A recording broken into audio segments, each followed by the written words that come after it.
Okay, welcome back, and we have a very interesting offering for you on this segment because we're looking at e-commerce, foreign direct investments, and inclusive growth.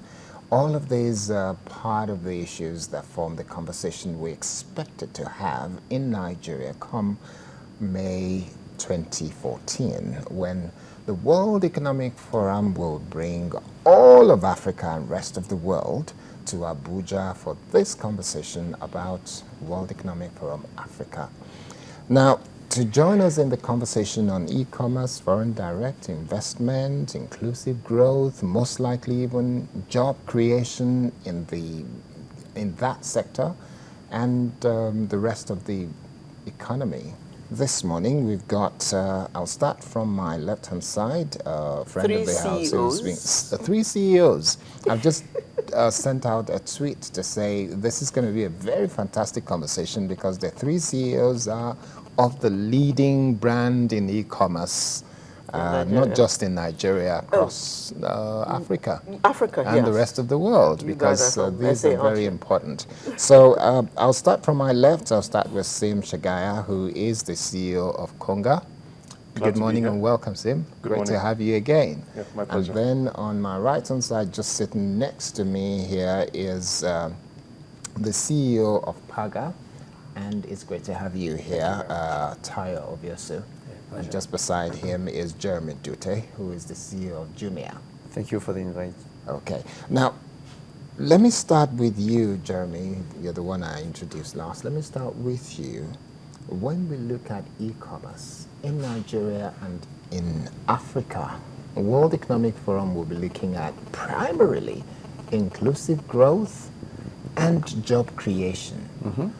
And just last night, we had conversation in-house with our chief executive and chairman and vice chairman involved because we're discussing about World Economic Forum. And we're saying, what is technology bringing to the table? How much jobs can be created as a result of e-commerce and technology in Nigeria?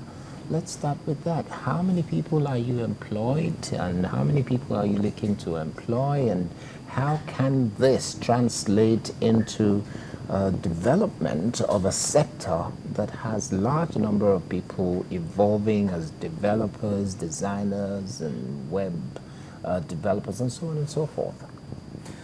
I think it's a great question because I think that's actually the only reason why, since I'm here, I want to offer opportunities. And I think that when I look at other economies where the internet economy has already boomed and exists, the job creation has been massive and enormous.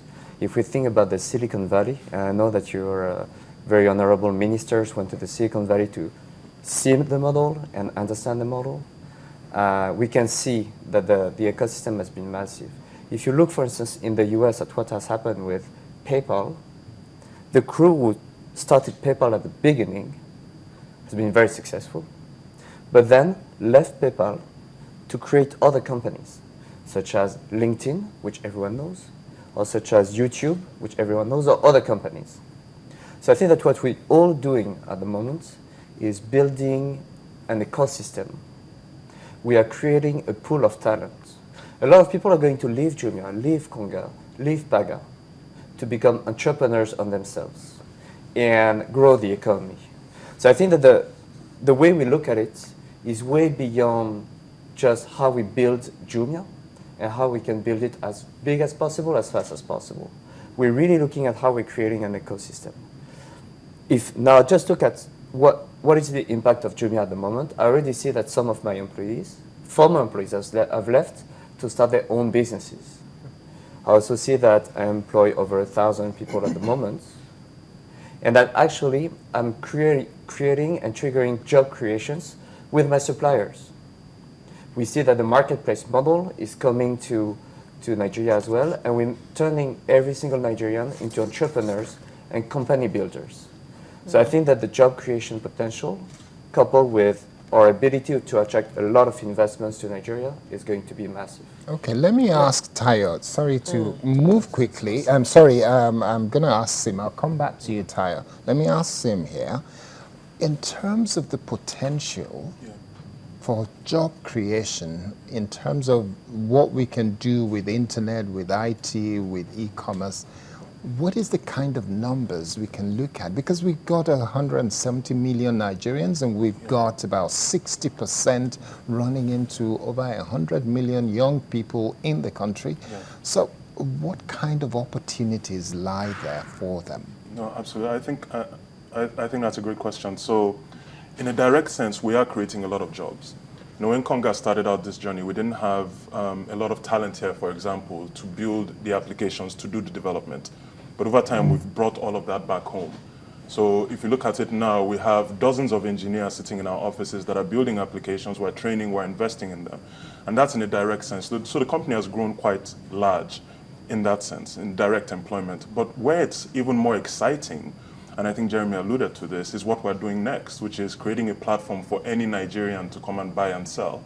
So if you look at China, for example, the biggest example of an e-commerce platform there is a company called Alibaba, which a lot of Nigerians are familiar with.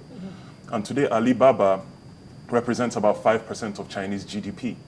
About $180 billion is traded on Alibaba. It represents about half of Nigeria's GDP. Massive impact on the society. And I think it's even going to have a bigger impact on our society here. So apart from the direct employment that Konga creates, it's in the designers, the farmers, the producers, the tailors, the entrepreneurs that will be able to come to this platform. It's the great equalizer, if you like, this marketplace that we're building at Konga. You don't have to go rent real estate. You don't have to hire a lot of people. You can have access to all of Nigeria. And what's really exciting, I'll just say finally, is that we do have a lot of young people here, and if we don't manage the situation, it can quickly spiral into other problems, and we're starting to kind of see that already. And e-commerce lends itself to young people. So if you look at the people that trade on Alibaba or trade on eBay, they are decidedly younger. Definitely. So it's really important, I think, to have conversations like this, and even for the government to encourage what we're doing, because I think we can really be that platform for young people to be entrepreneurs. Okay, Jumia and Konga, what you do is quite different from what Paga does. You are not trading, are you? Now, please tell us what